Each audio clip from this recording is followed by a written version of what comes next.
Bonjour à toutes et à tous et bienvenue dans Coup de pouce pour la planète. Heureux de vous retrouver pour une nouvelle saison de votre magazine 100% développement durable.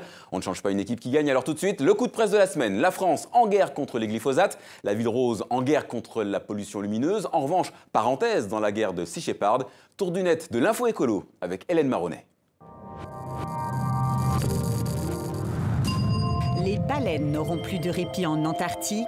L'organisation écologiste Sea Shepherd, qui protégeait les mammifères marins, a décidé d'arrêter son action contre les baleiniers japonais. Les bateaux nippons utilisent désormais des moyens militaires contre lesquels l'ONG dit ne pouvoir lutter. Jusqu'en 2011, les baleiniers japonais tuaient plus d'1 millier de baleines par an.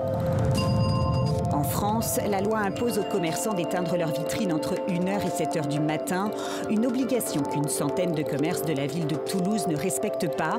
À l'heure des économies d'énergie, une association a donc décidé de sensibiliser ses commerçants et de leur expliquer les impacts de la pollution lumineuse.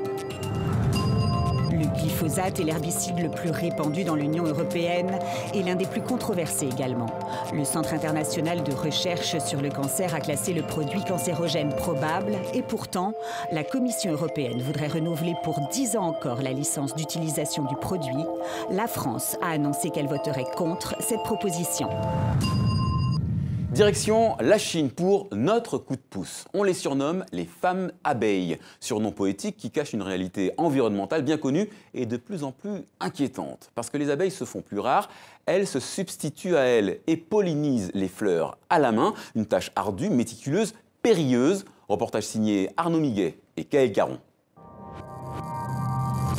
Dans cette région montagneuse en cette saison, tous les cerisiers sont en fleurs.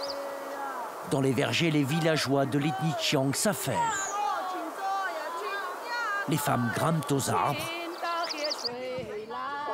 et agitent ces drôles de plumeaux pour atteindre les fleurs les plus éloignées. Ce qu'elles font, de la pollinisation. Cette pollinisation à la main, c'est très bien. Moi, je dois m'occuper de centaines d'arbres. Ici, on les appelle les danseuses des cimes ou femmes abeilles. Car faute de butineuses, c'est elles qui nourrissent de pollen les fleurs de cerisier. Un travail minutieux que Wang Lizhen fait depuis des années, 12 heures par jour, pendant 2 semaines.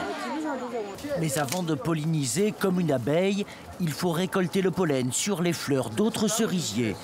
Car en fait, il y a des fleurs mâles et des fleurs femelles.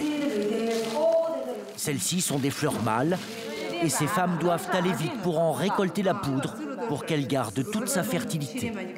Pour le patron de l'exploitation de 20 hectares, la pollinisation à la main est plus chère, mais au final plus rentable. C'est clair, les abeilles d'élevage nous coûtent moins cher. Quand je loue une centaine de ruches, ça me coûte 1 400 €. C'est beaucoup plus pour les ouvriers. Mais avec la pollinisation artificielle, en fait, ma production de cerises est bien meilleure. 1 millier de scientifiques venus de 65 pays, inquiets et critiques. Forcément, nous, ça nous interpelle.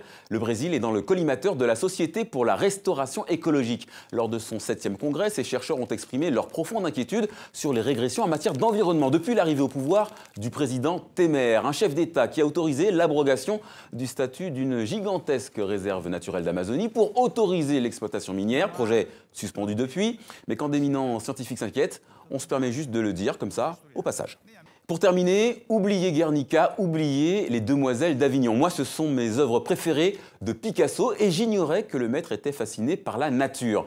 Pour pallier mon ignorance, le département des Hauts-de-Seine, près de Paris, met sur pied une grande exposition sur cette thématique. Ça commence le 15 septembre prochain, ça se passe au musée du domaine départemental de Sceaux. À découvrir 80 gravures, dessins, photographies, archives. Les organisateurs promettent même quelques inédits et c'est à voir forcément. Et c'est la fin de ce coup de pouce pour la planète. N'oubliez pas que vous pouvez nous faire un petit coucou sur les réseaux sociaux. Nous, on adore ça. On se retrouve la semaine prochaine. Et d'ici là, prenez soin de la planète. Elle le mérite.